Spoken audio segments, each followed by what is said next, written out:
오늘은 좀 큰 주제를 다뤄보려고 하는데요. 그래서 오늘은 그 록펠러, 카네기부터 자율주행차까지 쭉 이어지는 미국의 경제의 큰 흐름을 한번 두서없이 살펴보도록 하겠습니다. 제일 먼저 볼 건 이제 JP 모건이라는 사람인데요. 미국의 이제 그 금융의 큰 획을 그은 사람이고 굉장히 무섭게 생겼죠. 그 다음에 미국의 연방준비은행, 그러니까 미국의 중앙은행인 연방준비은행을 이제 탄생시킨 사람이기도 하고, 그 이제 여기 록펠러, 카네기,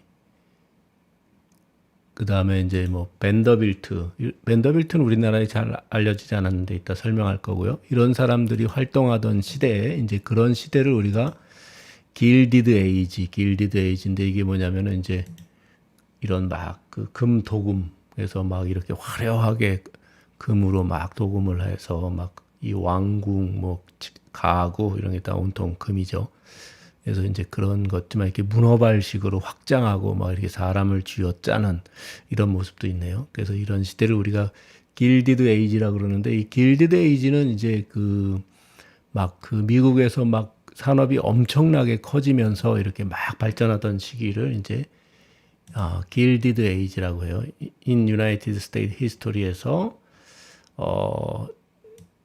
그러니까 1800년대 말, 그러니까 late 19th century니까 이제 1800년대 말, 그러니까 1870년대부터 약 1900년대 초까지 그 year of rapid economic growth, 그러니까 경제가 엄청나게 이제 빨리 발전하던 시기인 거죠. 그래서 이제 노런 앤 웨스턴 유나이티드 스테이트라고 이제 한 이유는 뭐냐면, 이제 이때 남부에서는 이제 또 그 농업을 중심으로 면화 사업이라는 뭐 이런 것 쪽으로 이제 농업 쪽으로 가잖아요. 그래서 이제 그 미국의 이제 그 여러 가지 나중에 남북 전쟁이 또 일어나게 되고, 그 다음에 이제 그 해밀턴하고 이제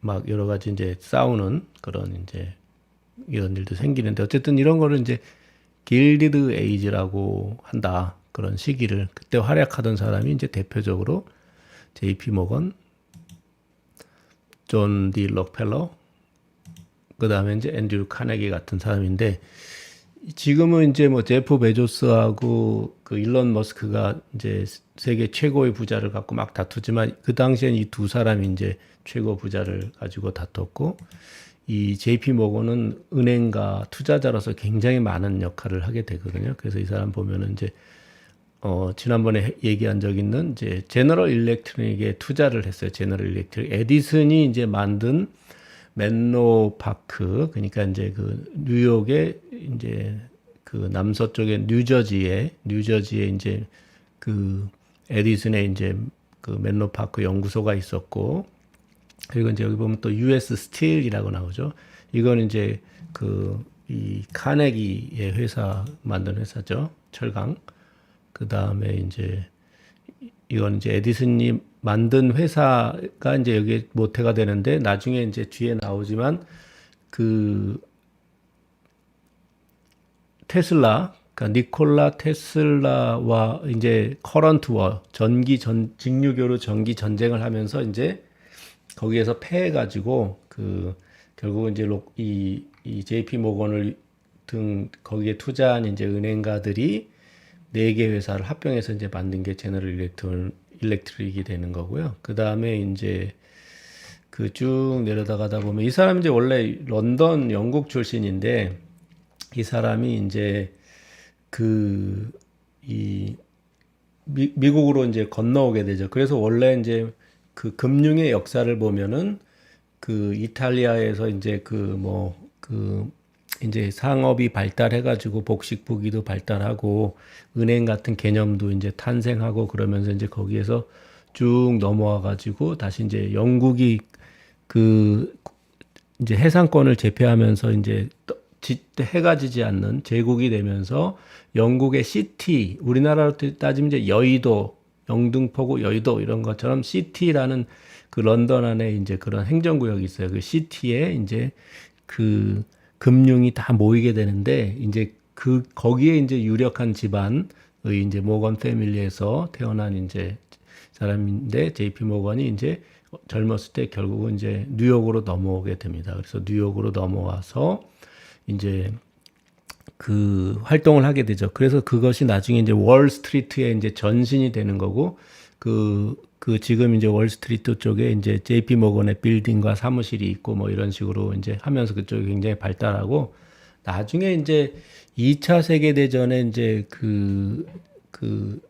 미국이 이제 참전하면서 좀 깊이 얘기하자면 1차 세계 대전 때는 사실은 미국의 이제 금융 그 건들이 이제 그 은행권들이 사실은 일본과 이런데 독일에도 돈을 대고 막 이랬거든요. 이제 그랬는데 왜냐하면 전쟁이 가장 전쟁 채권이라는 것이 돈이 많이 되는 사업이다 보니까 그래서 우리가 이제 뭐 이 미국 은행가들이 이제 그 1차 세계대전 때는 이제 일본이 그 많은 갑자기 기술과 그 자금이 어디서 났겠습니까? 서양 등에서 이제 다 지원한 거죠, 은행가들이. 그래서 전쟁이라는 게 어떻게 보면 가장 큰 은행가들에게 큰 그 장사 수단이 되고 기회가 되는 거죠. 그거는 뭐 옛날에 그 중세 봉건 시대도 마찬가지였어요. 전쟁에 대해서 돈을 대고 거기다 이제 그 국왕들이 또 돈을 빌리고 채권을 빌리고 하면서 전쟁에 이긴 왕조는 점점 커지고 진 왕조는 이제 빚에 쪼들려서 망하고 막 이런 건데 이제 그런데 이제 왜 그 얘기를 했냐면은 JP 모건이 이제 그 당시에 그 영국에서 미국으로 넘어올 때 이제 그 전신 전화 같은 것도 별로 발전이 안 됐겠죠. 그래가지고 이제 아비트리지라는 좀 어려운 용어가 나오는데 그때는 런던에 있는 증권시장이 주였고 이제 월스트리트는 이제 그거에 좀 보조적인 그런 좀 낙후된 시장이었는데 영국에서 어떤 막 거래가 일어나고 소식이 오면 그것이 뉴욕으로 오는 그래서 그거 시차를 이용해서 빨리 소식을 이렇게 우리가 알아내면은 이제 그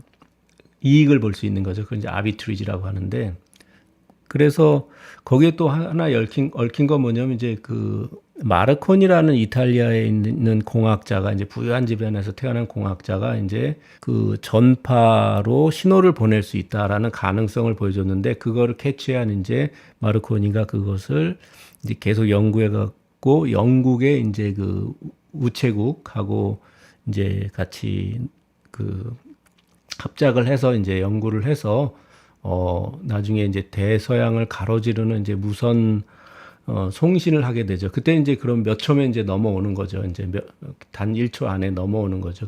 그래서 그런 사례가 있고 그 다음에 이제 아까 이제 처칠하고 루즈벨트 대통령하고 이제 그 2차 세계대전에 참여하면서 이제 처칠이 그 런던 시티의 금융 주권을 거의 포기하면서 이제 그것이 월가로 넘어갑니다. 그게 2차 세계전을 전후로 해서 그런 이제 역사적 사건과 배경이 있는 거죠. 그래서 이제 그런데 거기서 또 굉장히 중요한 역할을 한 사람이 이제 존 피어포트 모건이다. 이 사람이 이제 뉴욕으로 넘어오면서 여기서 이제 굉장히 많은 일을 하게 되고 여기서 보면 이제 컴퍼니란 단어가 나오잖아요. 근데 우리 컴퍼니 그럼 회사라고 알고 있지만 원래는 미국엔 이런 게 많아요. 그 존슨 앤 존슨. 그러면 존슨 앤 존슨은 이제 존슨하고 존슨이 만들어낸 거죠. 프록터 앤 갬블. 그러면 프록터란 사람하고 갬블하고 만들어낸 거죠. 그래서 JP 모건 앤 컴퍼니 하면 JP 모건과 거기에 같이 있는 동료들 이런 뜻이에요. 원래는 이 컴퍼니가. 그래서 거기서 계속해서 이제 컴퍼니가 회사라는 개념이 된 거죠. 그리고 여기 보면 이제 레일로드라는 얘기가 나오잖아요. 이 레일로드라는 얘기는 이제 미리 좀 얘기하면 결국 이제 이 록펠러라는 사람은 이제 지방에서 태어나가지고 중부 지방에서 이제 그로서리 스토어라든지 이런 잡화점이라든지 이런 거를 막 했는데 이제 이렇게 하다 보니까 이제 그 동네에서 이제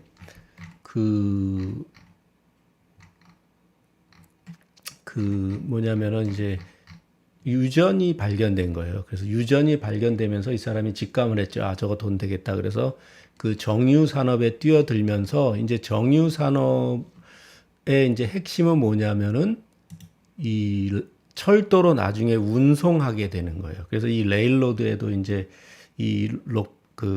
JP 모건이 투자하게 되는데 여기 보면은 이제 그래서 이 벤더빌트 가문이 또 나와요. 여기서 벤더빌트 가문은 이 네덜란드 더치. 그러니까 네덜란드가 그 당시에는 이제 여러 군데 식민지를 이렇게 막 거느리고 있죠. 그래서 인도네시아 같은 경우도 여기 보면 인도네시아도 이제 그 네덜란드의 식민지였고 여러 가지 많이 그런 영향이 있었는데 이제 그 벤더빌트 패밀리가 이제 그쪽에서 넘어와 가지고 이 사람들이 뭘 했냐면은 엄청난 저택도 갖고 있고 하죠. 사람들이 뉴욕항에서 그 비즈니스를 시작을 해요. 이 사람들이 이제 뉴욕항에서 비즈니스를 시작해 가지고 거기서 이제 비즈니스 하다 보니까 해상 운송에 다시 이제 눈을 뜨게 되죠. 이 사람들이.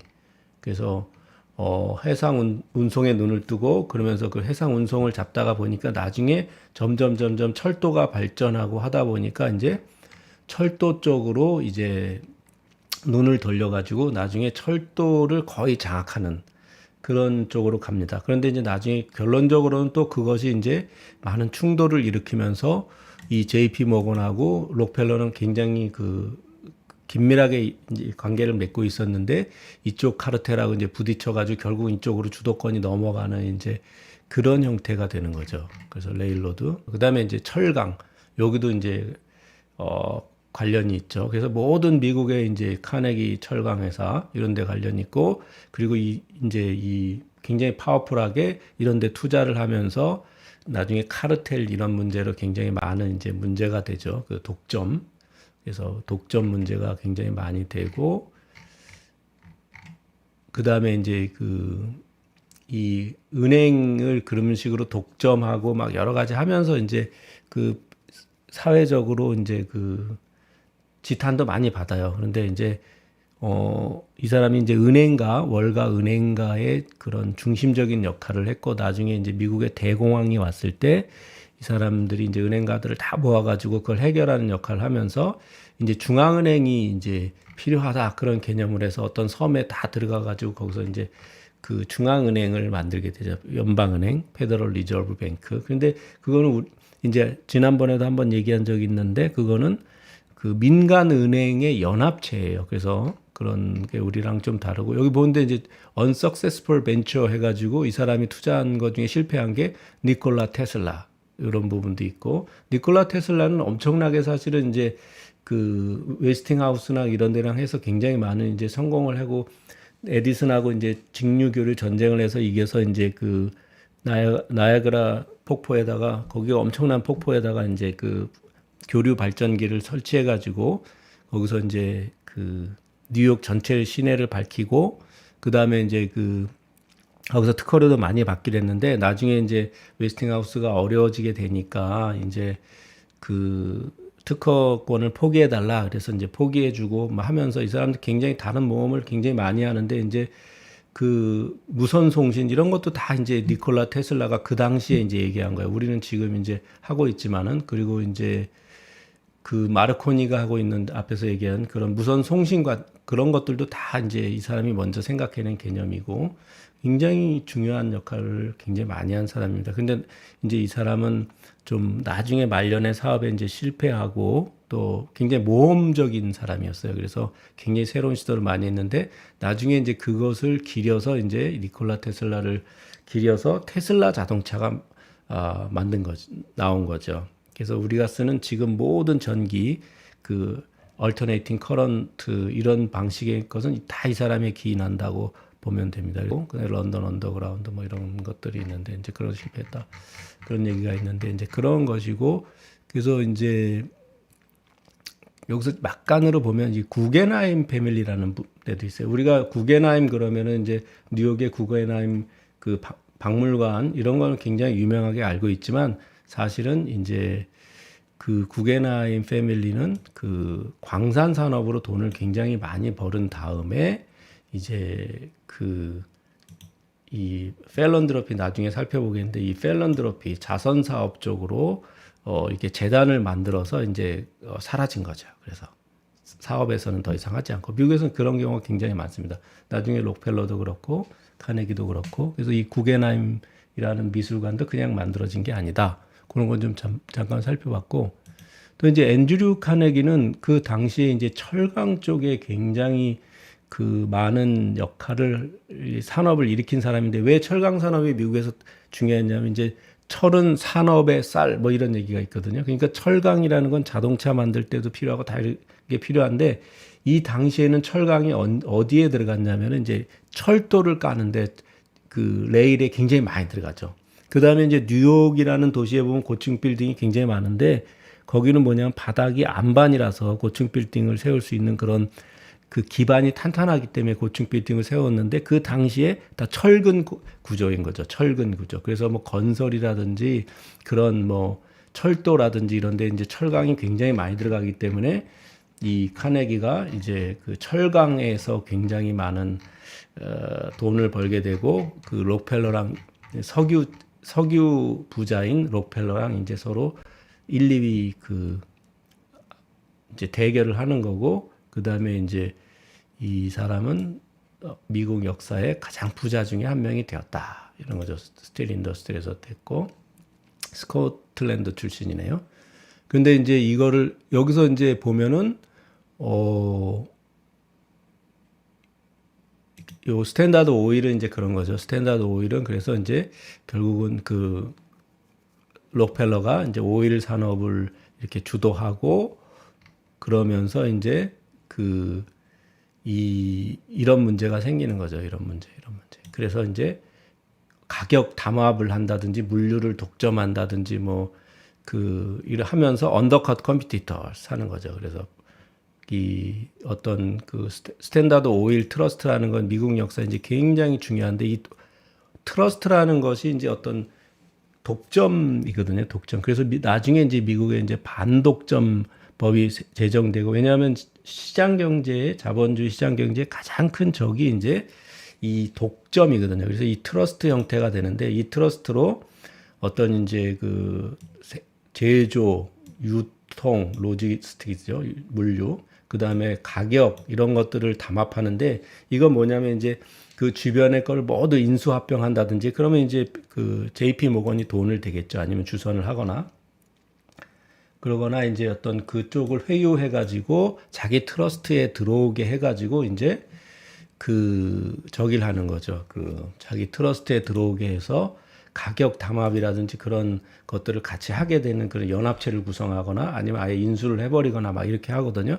그래서 이 오일 컴퍼니가 그 다음에 이제 로지스틱스 이거를 하기 위해서 이제 철도까지 손을 댑니다. 그래서 밴더빌트 아까 이쪽 밴더빌트 패밀리랑 아주 세게 한판 붙죠. 그래서 결국은 얘네들 이쪽이 져요. 그래서 이 록펠러와 JP 모건이 이제 거기에 독점을 하게 되는데 근데 이제 그 이후에 많은 역사적 사건들이 벌어집니다. 그래서 이제 그 중에 우리도 이제 사회적 참사 같은 것이 많이 있었는데 미국에 보면은 이제 여기에 보면은 존스타운 플러드라는 사건이 생겨요. 이 사건이 뭐냐면 1889년도에 생겼는데 이 존스타운에 어떤 댐이 무너집니다. 이 무너져 가지고 존스타운 플러드라는 것이 뭐냐면 그래서 사우스포크 앤 피싱 앤 헌팅 클럽이라는 게 있는데 요 얘기는 뭐냐면 이제 존스타운 내셔널 메모리얼 뭐 이런 것도 있는데 뭐냐면은 앤드류 카네기 철강한 앤드류 카네기가 있는 멤버로 있는 이 클럽 멤버 보면 여기 보면 뭐 굉장히 뭐 유명한 회사들 큰 회사들의 뭐 이건 통신 회사죠. 텔레그래프 컴퍼니, 전신 회사 뭐 그다음에 뭐 이 폭발물 서플라이 하는데 그다음에 마이닝 그 광산에 이제 폭발물 굉장히 많이 들어가겠죠. 이제 폭약 같은 거 그런 거 하고 뭐 굉장히 많은 유명한 사람들이 여기 많이 들어가 있는데 여기 앤드류 카네기가 또 들어가 있어요. 근데 이 사건이 왜 생기냐면 그래가지고 여기 결국 얼마 죽었냐면은 굉장히 많은 사람이 죽었어요. 이 홍수가 나가지고 2,200명 정도가 죽은 아주 대참사예요. 그래서 나중에 이제 이런 메모리얼 기념관 같은 거, 추모관 같은 것도 있는 거죠. 그래서 우리도 이제 뭐 세월호 참사 같은데 이제 그 오드리 헵번 아들이 와가지고 거기 이제 어떤 메모리얼 하는 그런 추모하는 뭐 이런 나무도 심고 막 이렇게 한 것처럼 미국에 이제 이런 전통들이 있는 거죠. 그래서 그냥 역사적 사회적 참사가 있으면 그냥 넘어가지 않고 그런 이제 메모리얼 기념관을 만들고 그것을 계속 잊지 않고 하는 건데 이게 왜 생겼냐면은 이제 이 피싱 클럽이라는 게 어떤 댐이 있었는데 거기 댐에 이제 이런 클럽하우스를 짓고 이런 그 부자들이 모여서 사교하는 공간이었던 거죠. 이런 것들이. 그런데 거기에 오는 댐에 이제 막은 데에서 이 사람들이 마차를 타고 막 이렇게 뭐 오는데 길이 너무 좁은 거예요. 그래서 그 위를 점점 넓히기 위해서 그거를 댐을 막은 부분을 깎아낸 거예요. 그래서 이제 마차가 다닐 수 있고 막 이렇게 보니까 양쪽으로 다니자 막 이렇게 했겠죠. 너무 좁다. 그래서 넓혔는데 결국 어느 날 이제 이때 요날 비가 많이 와가지고 그게 댐이 넘쳐버린 거예요. 그래서 2,200명이나 죽어버린 거예요. 그래서 이 사회적으로 엄청난 비난이 가해지죠. 그리고 카네기한테도 왜냐하면 거기서 가장 부자가 이제 이 카네기니까 카네기한테 비난이 엄청나게 쏟아집니다. 그래서 이때부터 카네기가 약간 이제 변하기 시작하는데 또 다른 사건이 또 있어요. 여기 보면은 그 홈스테드 스트라이크라 그래서 이제 그 우리나라에서도 보면은 대한민국에서도 그 노동자들의 파업이라든지 노동자의 권리 그다음에 뭐 대기업 간의 갈등, 경영자 간의 갈등, 대주주와의 갈등 이런 것들이 굉장히 많잖아요. 근데 미국은 이미 그런 것들을 이 당시에 겪은 거예요. 1892년. 네, 이제 스트라이크가 시작됐다. 록아웃, 인더스트리얼 록아웃 앤 스트라이크가 시작됐다. 그런데 이제 어떤 여기에서 점유하고 이제 노동자들이 이제 굉장히 열악한 노동 조건에 이제 한 거를 한 거죠. 근데 이것이 바로 이제 그 카네기의 공장에서 나온 거예요. 피츠버그에 홈스테드 스틸 워커들이 워크라는 데서 홈스테드 스틸 워크스라는 공장에서 이 피츠버그에 있죠. 그래서 거기에서 이제 매스커라고 하잖아요. 홈스테드 매스커. 여기서 이제 어떤 대참사가 일어납니다. 여기 보면 이제 군대들이 스테이트 밀리터리가 여기 막 왔다. 총 들고 왔죠. 그래가지고 이제 이 사망자도 발생하고 굉장히 어떤 비극적인 참사가 일어납니다. 근데 여기 보면 이제 재밌는 게 있어요. 이 핑커톤이라는 이 사립 탐정들에 대한 이 회사가 나오는데 핑커톤 내셔널 디텍티브 에이전시죠. 이 당시에는 이제 공권력이 그렇게 발달하지 않은 시대니까 서부 시대면 뭐 보안관들도 뭐 이렇게 마을에서 막 당신이 하쇼 막 그래갖고 인정하고 악당이랑 막 싸우고 보안관이 막 죽고 막 그 갱단들도 많고 그러잖아요. 이제 핑커톤 보면은 이걸 아는 사람들은 이제 대부분 컴퓨터 게임을 굉장히 많이 하는 사람들일 거예요. 핑커톤 어디서 나오냐? 레드 데드 리뎀션 서부를 배경으로 하는 그 게임이 있거든요. 거기에 보면 이제 핑커톤이 그 주인공이 악당 갱들인데 뭐 어떻게 보면 뭐 착한 갱들일 수도 있고 어떻게 보면 나쁜 갱들일 수도 있는데 그 주인공 갱들을 쫓아다니는 게 바로 이 핑커톤이에요. 그래서 핑커톤이랑 맨날 싸우죠. 근데 이제 이 핑커톤들이 사실은 여기서 나온 거죠. 여기서 이 카네기의 홈스테드 이 웍스라는 이 공장에서 이제 이 노동자들이 파업을 했을 때 파업을 했을 때 거기에 이제 군대들하고 그다음에 또 핑커톤이 와가지고 싸우고 해가지고 사람들이 많이 죽는 그런 불행한 역사가 있거든요. 그래서 이제 결국은 그래서 그 당시를 묘사하는 그림은 이제 이런 거예요. 어떤 여기에 이제 많은 사람들이 있지만 실질적으로 이렇게 막 록펠러, 카네기 같은 벤더빌트 같은 이런 카르텔들이 다 지배하고 있는 거예요. 뒤에서 막 이 뚱뚱이들이. 그러면서 이 미국이 안 되겠다. 그래가지고 이제 그 셔먼 액트 하면 되게 유명하죠. 셔먼 액트. 그래서 이 모노폴리 파워를 독점을 금지법이죠. 이제 반독점법이라고 많이 알려져 있는 이제 셔먼 액트. 그래서 이제 뭐 인수합병이라든지 뭐 이런 부분을 여러 가지 제약을 두고 하는 그런 법들이 이제 계속 이제 만들어집니다. 만들어지면서 이제 이것이 궁극의 가장 이제 중요한 시점이 언제냐면은 대공황이 만들어지고 1929년 뭐 이럴 대공황 29년인가요? 대공황이 발생하면서 미국 경제가 이제 이런 이 부정부패 그다음에 독점 뭐 이런 일이 벌어지고 있었는데 이 대공황이 이제 이런 일 때문에 벌어지는 거죠. 이제 뭐 분식 회계 뭐 똑같아요. 지금이나 그때나 분식 회계, 부정부패, 정경유착, 그 다음에 주식버블 뭐 이런 것들이 막 갖다 한 번에 뻥 터져서 이제 그레이트 디프레션 대공황이 온 거죠. 그때 딱 나타난 사람이 이제 루즈벨트 대통령이에요. 루즈벨트 대통령이 뉴딜 새로운 그 합의 뉴딜이라는 게 새로운 합의거든요. 근데 대한민국에서는 뉴딜 그러면은 그 저 네바다에 있는 그 후보댐 건설 뭐 그다음에 대규모 공공 프로젝트 이런 것만 생각해요. 왜냐면은 그렇게 가린 거예요. 속인 거예요. 뭐냐면은 원래 뉴딜은 이 반독점이라든지 카르텔을 해체한다든지 공정 경제를 법을 만든다든지 그다음에 이제 그 노동자들의 권리를 높여준다든지 아까 이런 거 봤죠. 홈스테드 이런 스트라이크 이런 것들 그다음에 이제 그 노동자의 권리를 높여주고 그다음에 이제 그 서민들을 위한 주택 공급이라든지 그리고 일자리 창출을 위해서 그런 공공 프로젝트 후보댐 건설 같은 것도 들어갔던 거예요. 그러나 제일 중요한 것은 사회적 합의라는 거죠. 뉴딜. 그래서 뉴딜인데 그런 거는 우리는 한국에 들어와서 뭐 그린 뉴딜, 뭐 무슨 뉴딜, 건설 프로젝트 막 이런 것만 생각하잖아요. 그러나 가장 중요한 뉴딜의 가장 중요한 것은 무엇이다?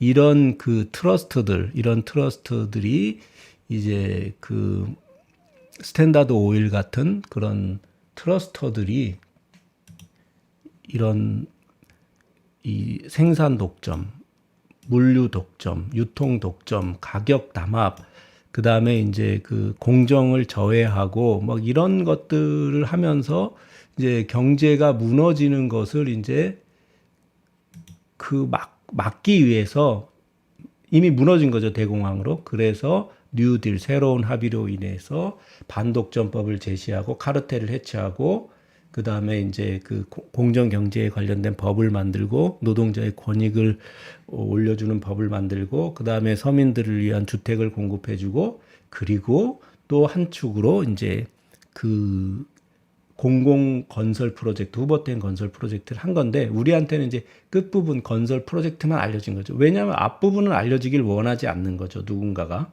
그래서 그렇게 한국에서는 좀 왜곡돼 있다 뉴딜이. 그래서 이제 이런 식으로 그 이런 이제 JP 모건이나 카네기 멜론이나 그 카네기라든지 이제 그 록펠러라든지 이런 사람들이 이제 그 시대가 길디드 에이지 대가라고 해서 이제 어떤 그 황금의 시대 막 이 사람들이 막 법도 없고 그냥 막 무법천지로 막 이렇게 그 경제를 막 빨리빨리 하던 시절에 막 융성하던 시절에 이제 문어발처럼 확장하고 막 뭐 적들은 막 카르텔 뭐 이런 수단과 방법을 가리지 않고 제거하고 독점하고 뭐 담합하고 막 이러면서 켰는데 그런 시대가 이제 이런 사회적 참사도 있었고 그 다음에 이제 그러면서 이 노동조합과 관련된 이런 참사도 있었고 하면서 이제 그 반독점법이 만들어지고 그 다음에 뉴딜에 의해서 대공황이 발생하니까 이제 뉴딜에 의해서 새로운 사회적 합의를 하게 되는 그런 시대로 흘러가는 거죠. 근데 거기서 이제 되게 중요한 흐름이 또 하나 있습니다. 이 필랜드로피라는 건데 이 필랜드로피는 프라이빗 이니셔티브라고 하죠. 그러니까 민간이 주도하는 건데 사회적 재화라든지 삶의 질을 위해서 이제 어떤 역할을 하는 것을 필란델피라고 하죠. 그래서 지금 대표적인 사람이 이제 빌 게이츠잖아요, 요즘에는. 그래서 빌 게이츠가 이제 재단을 만들어서 이렇게 사회적 활동을 굉장히 많이 하는데 필란드로피 활동을 많이 하는데 사실은 빌 게이츠 재단을 잘 들여다보면은 벤처 캐피탈입니다. 그래서 빌 게이츠는 마이크로소프트에서 이제 물러나면서 자기 재산을 다 재단에 옮겨놓고 이제 벤처 캐피탈 역할을 하면서 또 이런 필란드로피를 또 하고 있는 거죠. 그리고 그런 일을 하는 사람 필란드로피스트라고 합니다. 그래서 그것도 잘 봐야 돼요. 그래서 그리고 록펠러도 이제 나중에 그 재단을 만듭니다. 재단, 록펠러 재단 굉장히 유명하죠. 그래서 여기서 이제 뭐가 나오냐면 록펠러 필란드로피 어드바이저라는 이런 이제 난프로핏 오르가니제이션이 나오는데 이 회사는 뭐냐면은 그 필란드로피도 사실 이게 쉬운 일이 아니거든요. 그래서 어떤 데다가 어떤 돈을 어떻게 이제 기부하고 해야 될 것인가라는 것을 그렇게 하는 어드바이저 하는 이런 재단 비영리 기관까지 있을 정도로 이 필란드로피는 굉장히 전문적인 거죠. 그리고 이제 카네기는 사실 그 말년에 이제 은퇴를 하면서 서로 그 전에는 서로 수단과 방법을 가리지 않고 뭐 카르텔을 형성하고 트러스트를 만들어서 막 그 다음에 엄청나게 노동자를 탄압하면서 최고 부자가 됐지만 이제 이 카네기는 이제 자선 사업 경쟁을 하게 됩니다. 그 록펠러랑 왠저 록펠러가 이제 그렇게 나중에 이제 좀 마음이 변하고 하면서 이제 은퇴하고 나이가 들면서 록펠러 재단을 만들면서 록펠러 센터도 짓고 여러 가지 굉장히 병원에 기부하고 학계에 기부하고 막 이렇게 하니까 이제는 이제 카네기도 거기에 경쟁에 뛰어들어서 카네기 홀이라는 게 있잖아요. 유명한 거기 카네기 홀에서 공연하면 굉장히 영광이라고 그러잖아요. 그래서 카네기 홀도 만들고 그다음에 카네기 멜론 유니버시티라는 굉장히 유명한데 이 원래는 자기가 자기 공장이나 회사에서 일할 수 있는 테크니션을 이제 키우려고 만든 회사예요. 피츠버그에다가 회사가 아니라 학교예요. 그런데 나중에 이제 카네기 멜론 대학이 됐죠. 이게 1992년에 이제 카네기 인스티튜트 오브 테크놀로지가 됐고 그 다음에 카네기 테크니컬 스쿨이 그 다음에 이제 멜론이라는 사람이 이제 이런 또 학교를 갖고 있었는데 이 두 개를 합쳐서 이제 카네기 멜론 대학이 된 겁니다. 그 피츠버그에 유명하죠. 근데 이 피츠버그에 있는 카네기 멜론 대학은 뭘로 유명하냐면 이 자율주행차로 유명합니다. 그래서 이 30년 된 역사를 갖고 있다는 거죠. 이 카네기 멜론 대학은 30년 동안 자율주행차를 연구했다. 그래서 지금 그 테슬라의 자율주행차 부분이라든지 구글의 그 자율주행차 부분, 그 지금 이제 피닉스에서 굉장히 열심히 하고 있는 그런 그 구글의 자율주행차 부분이라든지 그런데 보면은 많은 대부분이 이 카네기 멜론대 출신들입니다. 왜 그러냐? 이 카네기 멜론대는 크게 이제 두 부분으로 구성되어 있거든요. 하나는 뭐냐면 카네기 멜론대가 이렇게 있고 다른 한쪽은 소프트웨어 엔지니어링 인스티튜트 그래서 SEI라는 데가 있습니다. 거기에는 미 국방성이 그 소프트웨어 엔지니어링을 위해서 엄청나게 많은 돈을 매년 지원하고 있어요. 그 왜 그러냐 그러면 미 국방성에서 소프트웨어를 이렇게 군대에서도 소프트웨어 굉장히 많이 쓰거든요. 그래서 항공기에도 들어가고 전투기에도 들어가고 뭐 여러 가지 그 다음에 그 자체 운영하는 데도 많이 들어가는데 그거를 소프트웨어 발주를 내다 보니까 그것이 제대로 돼서도 오는 게 별로 없더라. 20-30%안 되고 나머지 엉망이더라. 그래서 이걸 어떻게 잘할 수 있지? 그래서 소프트웨어 엔지니어링을 어떻게 잘할 수 있지 하면서 그것을 이제 연구를 위탁한 게 이제 카네기 멜론대죠. 그래서 카네기 멜론은 또 솔트라는 것도 되게 유명하죠. 그 솔트에서 이제 그 어떤 컴퓨터 위협이라든지 인터넷의 망의 위협 같은 걸 감지하는 솔트도 유명하지만은 소프트웨어 엔지니어링 굉장히 유명한데 거기에 이제 미 국방성에서 또 뭐냐면은 나중에 얘기하겠지만 이제 그 달파라는 데가 있어요. 그 디펜스 어드밴스 리서치 프로젝트라는 건데 그건 이제 나중에 얘기하겠고요. 오늘은 이제 그 국방성에서 봤을 때 군사 작전 지역에서 만약에 어떤 작전 차량이 이렇게 이동하고 물류 차량이 이동하는데 운전자가 없이 차 스스로 움직일 수 있다면 얼마나 좋겠어요. 그래서 그거를 이제 카네기 멜론대에 의뢰했고 카네기 멜론대에서 컴퓨터 사이언스라든지 그 컴퓨터 공학 그런 부분에서 예전에는 이제 컴퓨터 비전이라는 물체 인식하는 부분으로 먼저 이제 시작을 막 하고 30년 동안 쭉 연구해 오다가 이제 제프리 힌튼 교수라든지 앤드류 융 교수라든지 레이페이 교수라든지 얀 라쿤, 뭐 벤지오 교수 뭐 이런 사람들이 있는데 특히 이제 제프리 힌튼 교수가 딥러닝 얘기했죠 지난번에 딥러닝을 이제 우리 이게 획기적으로 이제 고안하고 발전시키면서 그 딥러닝이 여기 더해진 거예요. 그러면서 이 컴퓨터 비전 중심으로 가던 이제 이